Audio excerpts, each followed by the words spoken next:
আজকে শনিবার, এটা আমাদের রিচুয়াল। রিচুয়াল কিসের? দুটো পরিবারেরই রিচুয়াল যে স্যাটারডে করে শনি মন্দিরে পুজো দিতে হয়, বাড়ির ঠাকুরকে পুজো দিতে হয়। সেটা আমরা আজকে দিতে যাচ্ছি। হ্যাঁ, এই সাজে প্রথমবার যাচ্ছি মন্দিরে।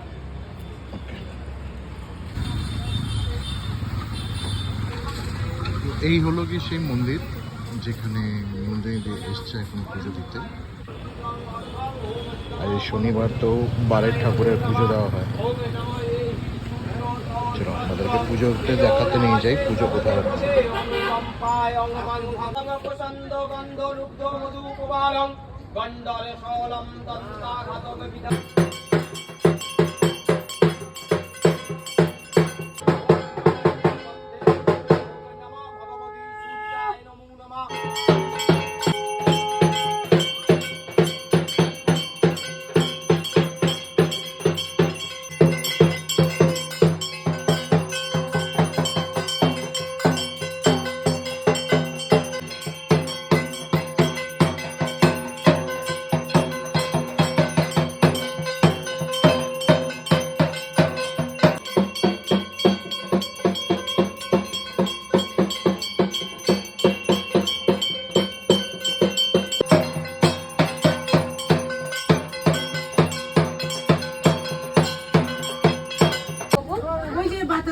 বাতাসা থালাটা হ্যাঁ